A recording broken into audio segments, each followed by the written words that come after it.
I recently spoke with someone who worked for a company which had decided to offset its CO2 emissions from flying staff around the world. They had diligently tracked their tonnes emitted over the last year, and they planned to donate to forestry and rewilding projects. So far so good, but the question remained of how much to donate. But before we get stuck into the nitty-gritty, welcome back.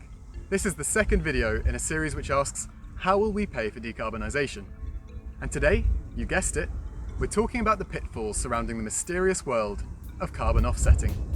Last time I explained that offsetting should only be a temporary solution for the emission sources that don't have green replacement technologies yet, like flying. I'll go into more detail in my next video, but for now remember, it's better to buy an electric car than to offset your petrol emissions. So how much did this company donate to clear its corporate conscience? They used the EU Emissions Trading Scheme's carbon price at around £20 per tonne in late 2020. So if they'd emitted 500 tonnes, they'd donate £10,000. I've used this example because it's approximately the price of 1 hectare of subprime agricultural land in the UK. We're going to assume that they indirectly buy this land and plant new trees, so no additional costs. Established temperate forests can sequester around 7 tonnes of CO2 per hectare per year.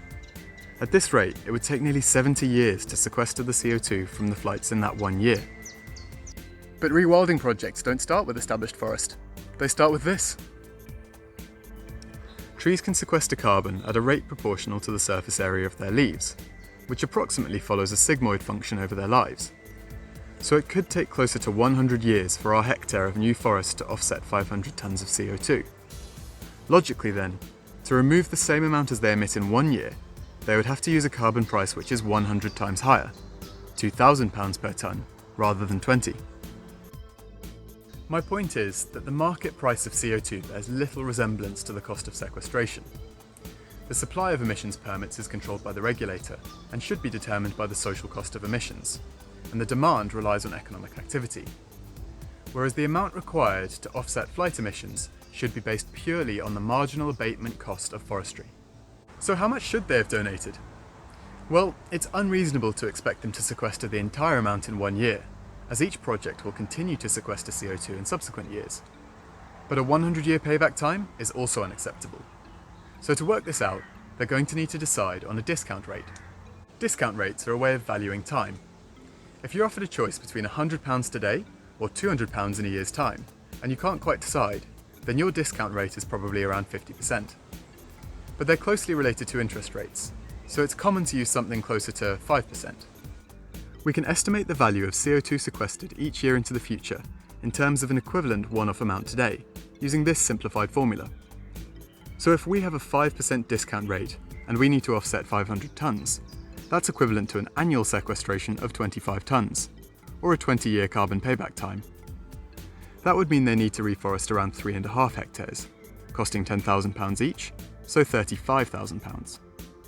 This translates to a carbon price of about £70 per tonne, significantly more than 20, but not an unreasonable amount, and very close to the $100 average abatement cost which is widely quoted.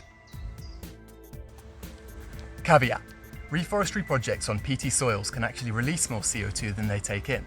Better to protect and restore peatland's natural processes. This isn't actually peaty soil, by the way. I don't live near any. Here's a photo of some. Second caveat: artificial carbon capture and storage costs more. If you offset by donating to an organisation like Climeworks, you should use a cost per tonne of around £100. This also isn't a CCS unit though, I'm afraid. It's an electrical substation. Sorry viewers, I'll up my game if you subscribe.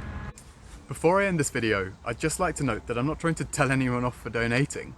In fact, I'd like to congratulate any company or individual who offsets their emissions. No one forced you to do it, so thank you. But now you're aware that the market price for CO2 is unrelated. So by all means use £20 per tonne, but just make it clear that that's a partial offset. Or better yet, do your international business dealings over video call. You're on mute. Sorry. Thanks for watching.